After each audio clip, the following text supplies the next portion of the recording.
ने ये पत्रकार वार्ता रखी है वो इस बात को लेकर के रखी है कि अमित शाह हमारे गृह मंत्री होम मिनिस्टर साहब से बहुत सी उम्मीदें हमारे जम्मू कश्मीर के नौजवानों को थी और कल की मीटिंग जो अमित शाह जी ने ली है भारतीय जनता पार्टी के वरिष्ठ नेताओं के साथ दिल्ली में, और अफसोस की बात तो यह है कि वो नेता सारे के सारे खाली हाथ आ गए और जिन बच्चों की वो वकालत कर रहे थे, रहबरे खेल टीचर्स, जंगलात, सेहत, एनवाईसी के बच्चे, पीएचई, पीडीडी, पीडब्ल्यूडी के डेली वेजर्स और जो कश्मीरी पंडित मुलाजिम प्राइम मिनिस्टर पैकेज के तहत अपनी जानें बचाने के लिए और जो रिजर्व कैटेगरी के मुलाजिम अपनी जानें बचाने के लिए जम्मू में आ गए हैं, उनकी ट्रांसफर्स के लिए और कुछ नहीं किया गया। उनकी ना कोई जॉब पॉलिसी बनाई, ना इनहेंसमेंट ऑफ सैलरीज किया, ना तनख्वाहें बढ़ाई और यहां तक कि मिनिमम वेजेस एक्ट को भी लागू नहीं किया। और अफसोस की बात है कि अमित शाह जी ने बड़ी निराशा हुई इस मीटिंग से, क्योंकि उन्होंने फिर से इन नेताओं को खाली हाथ भेज दिया और उनसे कहा कि जाइए एलजी साहब से और चीफ सेक्रेटरी साहब से बात कीजिए, जबकि ये नौजवान, ये मुलाजिम पिछले 1 सालों से, कई महीनों से एलजी साहब के दरवाजे खटखटा चुके हैं और वहां से कोई इंसाफ नहीं मिला। और अफसोस की बात तो यह है कि अमित शाह जी की मीटिंग से बहुत निराशा पहुंची है और कोई इंसाफ नहीं पहुंचा। और भारतीय जनता पार्टी तो ये दावे कर रही थी कि हम इनके इंसाफ करेंगे, लेकिन अफसोस की बात तो यह है, ये जाहिर हो रहा है कि सिर्फ भारतीय जनता पार्टी चुनावों की तैयारी कर रही है, इन बच्चों के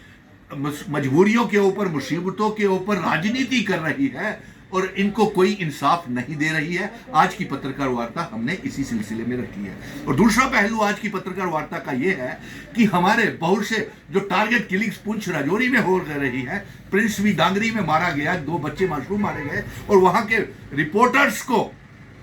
के रिपोर्टर्स को वर्ल्ड रिलेशन के जर्नलिस्ट को, द एक्सिस पॉइंट के जर्नलिस्ट को पाकिस्तान से अलकायदा की वीडियोस आ रही है और ये धमकियां आ रही हैं कि आपको कत्ल कर दिया जाएगा। और इसके साथ साथ पुंछ के मुरादाबाद इलाके में और बहुत से इलाकों में पत्थरबाजी अभी भी कई हिंदू समुदाय के परिवारों के ऊपर, माइनॉरिटीज के ऊपर हो रही है। तो इसको हल करने के लिए हमारी ये मांग है कि आप जल्द से जल्द जम्मू कश्मीर को सेना के हवाले करें और लेफ्टिनेंट गवर्नर मनोज सिन्हा साहब को तब्दील करें और उनका रेजिग्नेशन ले लेना चाहिए, क्योंकि हमारे लेफ्टिनेंट गवर्नर मनोज सिन्हा साहब किसी को इंसाफ नहीं दे पाए, ना हमारे रहबरे खेल बच्चों को जंगलात, सेहत, नेशनल यूथ कॉर्प्स, मनरेगा के, पीएचई, पीडीडी, पीडब्ल्यूडी के डेली वेजर्स और यहां तक कि कश्मीरी पंडित मुलाजिम, रिजर्व कैटेगरी के मुलाजिम को किसी को भी इंसाफ नहीं मिला। और अफसोस की बात तो यह है कि अमित शाह जी की इस मीटिंग से बहुत निराशा इन बच्चों को हुई है और अब सबसे ज्यादा निराशा इस बात की हुई है कि भारतीय जनता पार्टी इनके ऊपर राजनीति कर रही थी और इनको कोई भी इंसाफ इन्होंने नहीं दिलाया है। और आज की पत्रकार वार्ता का जो हमने रखा है वो इसी सिलसिले में रखा है कि हमारे जम्मू कश्मीर के नौजवान 5 अगस्त 2019 के बाद, रियासत का दर्जा छीनने के बाद, 370 हटाने के बाद हम तो बड़े मुश्किल दौर से फंस गए। किसी की कोई सुनवाई नहीं है, किसी को कोई इंसाफ नहीं मिल रहा। तो इन्हीं तमाम बातों को लेकर के आज पत्रकार वार्ता और आप पत्रकार मित्रों का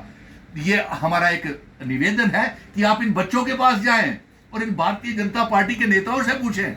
कि आप जो कह रहे थे कि आपको इंसाफ मिलेगा, वो इंसाफ किधर है? आप तो केंद्र से भी इंसाफ नहीं लेके आए। एलजी साहब के दरवाजे आगे बंद हैं, चीफ सेक्रेटरी के आगे दरवाजे बंद हैं। तो आज की पत्रकार वार्ता का यही हमारा ये मकसद था कि हम ये पैगाम अमित शाह जी को पहुंचाना चाहते हैं कि आपकी इस मीटिंग से सिवाय निराशा के जम्मू कश्मीर के नौजवानों को और मुलाजिमों को बहुत निराशा हुई है।